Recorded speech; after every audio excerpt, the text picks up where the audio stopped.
नमस्कार मित्रों, अंतिम समय में करण ने परशुराम जी से क्या मांगा। दोस्तों, वीडियो में आगे बढ़ने से पहले हमारे चैनल को लाइक सब्सक्राइब जरूर कर लें। महाभारत के युद्ध में जब करण का जीवन एक महान वीरता और त्याग का प्रतीक माना जाता है। उसका जन्म सूर्यपुत्र में हुआ था, किंतु समाज ने उसे सूतपुत्र कहकर अपमानित किया। करण ने हमेशा दान, पराक्रम और सच्ची निष्ठा अपने जीवन का आधार बनाया। जब कौरव और पांडवों का युद्ध चरम पर पहुंचा, तब करण ने अत्यंत अर्जुन से युद्ध करते हुए अपने प्राण त्याग दिए। मृत्यु से पूर्व उसने कई महापुरुषों से संवाद किया। इन्हीं संवादों में से विशेष प्रसंग गुरु परशुराम से जुड़ा है। करण और परशुराम का संबंध बहुत गहरा था। करण ने उनसे दिव्य शस्त्रों की विद्या प्राप्त की थी, परंतु परशुराम को यह ज्ञात हुआ कि करण सभ्य ब्राह्मण नहीं है। यह बताकर शिक्षा पाई। तब उन्होंने श्राप दिया कि जब वह सबसे कठिन समय में ब्रह्मास्त्र का उपयोग करना चाहेगा, तभी वह उसे भूल जाएगा। यह श्राप आगे चलकर अर्जुन के साथ युद्ध में उसकी हार का कारण बना। फिर भी करण ने अपने गुरु के प्रति अत्यंत दयालु श्रद्धा और अंत समय में भी उसने अपने गुरु का स्मरण किया। जब करण रथ से गिरकर घायल अवस्था में भूमि पर पड़ा था, तब उसने ध्यान मगन होकर अपने गुरु परशुराम का आह्वान किया। उसने विनम्रता से कहा, गुरुदेव, मैं जानता हूँ कि आपके श्राप के कारण ही आज अंत समीप है, किंतु शिष्य होने के नाते मेरा आपसे एक अंतिम निवेदन है कि मैं मृत्यु से भयभीत नहीं हूँ, क्योंकि एक दिन सभी को मृत्यु का सामना करना ही पड़ता है।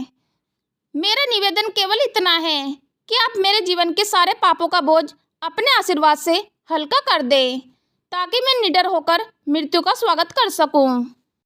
करण के आगे उसके जीवन का सबसे बड़ा दुख यह रहा कि वह कभी अपने असली रूप को पहचान नहीं पाया। वह अपने जन्म से लेकर मृत्यु तक समाज में सूतपुत्र कहलाता रहा, जबकि उसका वास्तविक वंश सूर्यवंशी था। करण ने परशुराम से यही प्रार्थना की कि उसकी वीरता और दानशीलता को समाज याद रखे, न कि उसकी वंश परंपरा को। करण का दूसरा निवेदन यह था कि उसकी मृत्यु के बाद उसके पुत्रों और परिवार की रक्षा हो। परशुराम से उसने कहा, गुरुदेव, मैं केवल इतना कहना चाहता हूँ कि मेरा वंश नष्ट ना हो। मेरे पराक्रम की गाथा आने वाली पीढ़ी को प्रेरित करे। करण ने यह भी प्रार्थना की कि उसका दानशील स्वभाव भी उसकी पहचान बने। उसने कहा कि सदैव दानवीर कहलाना चाहता था। मृत्यु के पूर्व भी उसने सूर्यदेव और इंद्र को अपने कवच कुंडल दान दिए। इसलिए उसने परशुराम से प्रार्थना की कि समाज उसे एक ऐसा नायक माने जिसे जीवन में कभी किसी ने कुछ छीनने का प्रयास न किया, बल्कि सबको दिया। भगवान परशुराम करण की यह प्रार्थना सुनकर प्रशंसा से व्यक्त हो गए। उन्होंने कहा, वत्स करण, भले ही मेरे श्राप के कारण तेरा अंत हुआ हो, परंतु तेरी कीर्ति अमर रहेगी। तो दानवीर के रूप में युगों युगों तक स्मरण किया जाएगा। तेरा पराक्रम और उदारता की गाथा मनुष्यों को धर्म, साहस और त्याग का संदेश देती रहेगी।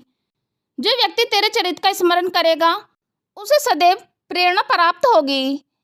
इस प्रकार करण ने अपने अंतिम क्षण में भी भौतिक वस्तु या जीवन का विस्तार नहीं मांगा। उसने केवल अपने चरित्र, कीर्ति और परिवार की रक्षा की प्रार्थना की। यह दर्शाता है कि करण कितना निस्वार्थ और महान था। मित्रों, करण का यह संवाद हमें सिखाता है कि जीवन का असली धन दान, पराक्रम और कीर्ति है, न कि शरीर की लंबी आयु। मृत्यु से पहले भी उसने गुरु से केवल आशीर्वाद और यश की कामना की। मित्रों, यही कारण है कि करण आज भी दानवीर करण के रूप में अमर है। दोस्तों, आज का वीडियो इतना ही। मिलते हैं अगले वीडियो में। तब तक के लिए बने रहे हमारे चैनल प्राचीन स्टडी में। यदि वीडियो पसंद आया है तो वीडियो को लाइक करें, चैनल को सब्सक्राइब करें। धन्यवाद।